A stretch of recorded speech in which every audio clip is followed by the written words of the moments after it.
Good morning class. आज की class में हम एक नया चैप्टर पढ़ रहे हैं जो अभी टर्म 1 में नहीं आएगा, वो टर्म 2 के लिए है, अगले एग्जाम के लिए है। लेकिन इसको आज हम पढ़ेंगे समास। व्याकरण का एक और चैप्टर है, 6 चैप्टर समास। तो समास क्या होता है? समास क्या होता है? शब्दों का निर्माण करता है। दो या दो से अधिक पदों को मिलाकर सार्थक शब्द बनाने की प्रक्रिया को समास कहते हैं।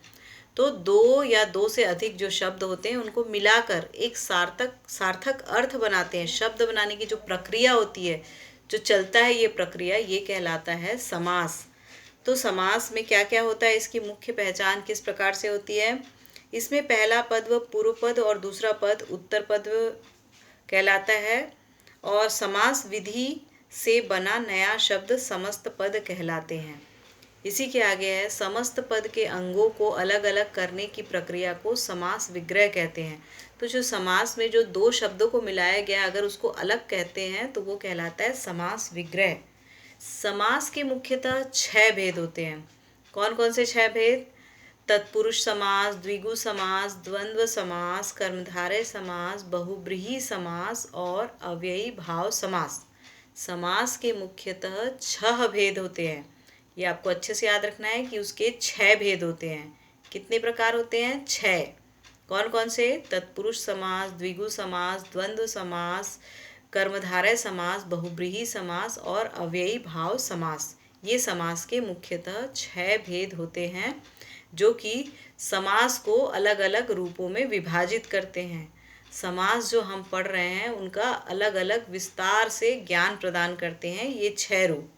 तो इस 6 रूप जो है उसके उदाहरण और उसको किस प्रकार से पहचाना जा सकता है, इस भेदों के विषय में अब हम पढ़ेंगे।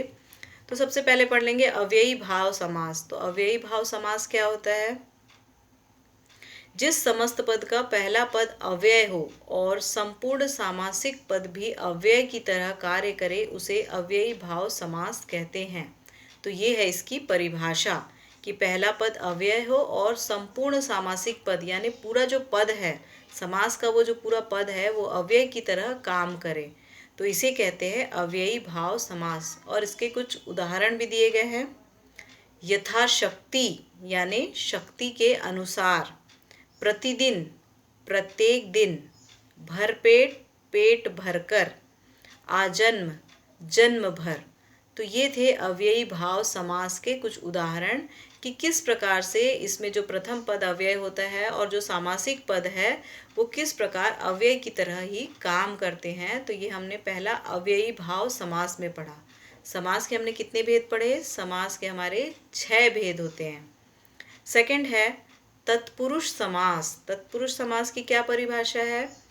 जिस समस्त पद का उत्तर पद प्रधान होता है, उत्तर पद ही जो है मुख्य होता है, और जिसमें कारक चिन्ह का लोप हो जाता है, और जिसमें कि क्या है, कारक चिन्ह के, लिए, को, के द्वारा ये शब्द क्या होता है, लुप्त हो जाता है, तो उसे कहते हैं तत्पुरुष समास। तत्पुरुष समास के क्या उदाहरण है? राजपुत्र, राजा का पुत्र। तो सबसे पहले समास क्या था? राजपुत्र। लेकिन जो इसमें कारक शब्द है राजा का पुत्र, तो इसमें का शब्द क्या हुआ? लुप्त हो गया यानी छुप गया। उसी प्रकार है वन का वास, वनवास, वन में वास, तुलसी कृत, तुलसी द्वारा कृत। तो जो कारक चिन्ह है वो लुप्त हो जाता है। किसमें? तत्पुरुष समास में कारक चिन्ह जो है छुप जाता है। उसे मिलाने में जब उसको मिलाया जाता है आपस में, तो वो उसमें कारक चिन्ह जो है वो हट जाता है या छुप जाता है। इसी के आगे थर्ड द्विगु समास। जिस समस्त पद का पहला पद संख्यावाची हो वह द्विगु समास कहलाता है। पहला पद क्या होता है? संख्यावाची, नंबर्स, जिसमें नंबर का बोध होता है, कोई ना कोई नंबर होता है। यही इसकी सबसे बड़ी पहचान है कि कोई ना कोई नंबर होता है, वो होता है द्विगु समास। जैसे चौराहा, 4 राहों का समूह। तो चौराहा में सबसे पहले क्या है? चौ। तो ये क्या बता रहा है? नंबर्स के बारे में बता रहा है। तो जिसमें भी नंबर्स आए, संख्या आए, वो होता है द्विगु समास। उसके बाद है द्वंद्व समास। द्वंद्व समास का अर्थ ही हो रहा है आपस में बराबरी का हक, एकदम बराबरी का जगह। तो द्वंद्व समास में क्या होता है? जिस समस्त पद के दोनों पद समान स्तर के हों और उनके विग्रह में और अथवा या लगा हो, तो द्वंद्व समास होता है, यानी बीच में कुछ तोड़ने के लिए, कुछ अलग करने के लिए लगा हो तो वो होता है द्वंद्व समास। जैसे रात दिन, बिल्कुल एक बराबर है, रात दिन, बीच में क्या है, योजक चिन्ह। इसकी एक और पहचान है कि इसके बीच में होता है योजक चिन्ह। योजक चिन्ह यानी ऐसे डैश का। माता पिता, भाई बहन, चाचा चाची, इस प्रकार बराबर के हक रखते हैं दोनों।